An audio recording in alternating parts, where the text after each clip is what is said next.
and most of the times you needed it, nobody was standing there to say it again. Here is what almost nobody standing near you at any of those moments actually saw.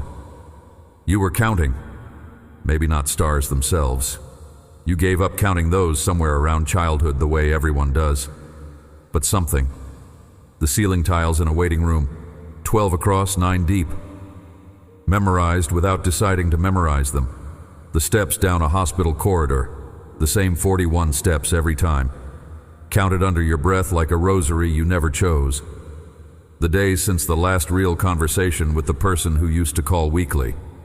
The figure in an account you check at night. Not because checking changes it, because counting is the one thing you can still do when everything else is out of your hands.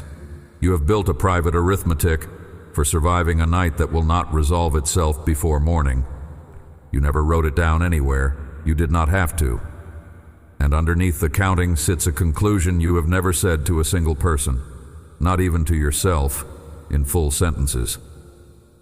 You looked at how many people are standing under this same sky right now. Every one of them carries some version of what you are carrying, and you did the math the way anyone would. If there are this many of us, all needing roughly the same thing at roughly the same time, then whatever attention exists must be spread thin enough that a person could reasonably be missed, not punished, not singled out for neglect, just overlooked, the way a single light is overlooked in a field of them, the way a name gets lost in a roster too long for anyone to read all the way through. You drew a conclusion out of scale. The bigger the number of people needing to be seen, the smaller the odds that you, specifically, are the one being watched. It sounded like humility when you first thought it. It has been quietly costing you something ever since. I want to slow down here. That conclusion of yours is reasonable in every way, except the one that matters. You reached it the way most private conclusions get reached.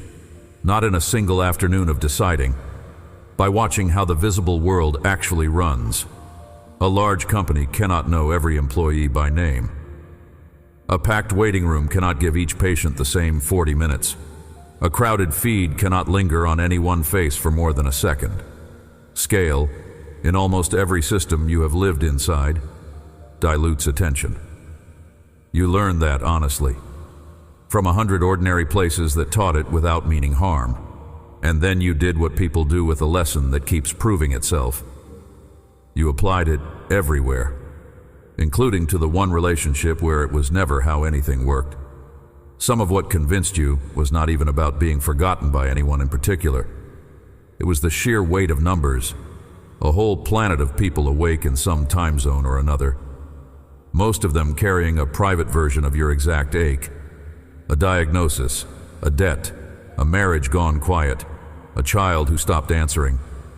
And you, standing in the middle of that enormous crowd, concluded that the math simply does not favor an individual. You have said some version of this to yourself on the porch, on the shoulder of that dark road, in the waiting room with the tiles. There are too many of us for any one of us to be a priority. I'm not going to argue that the math is wrong. I'm going to tell you that math was never how I keep track of anyone. Sit inside an old story with me for a moment. Not as a lesson yet, only as a scene. A man well past the age where new beginnings usually happen was told to go outside his tent at night and look up. Not at a single star, at all of them, everyone visible from where he stood, with the instruction to count them if he was able. He knew before he started that he would not be able to finish. He had spent years doing the same arithmetic you have been doing.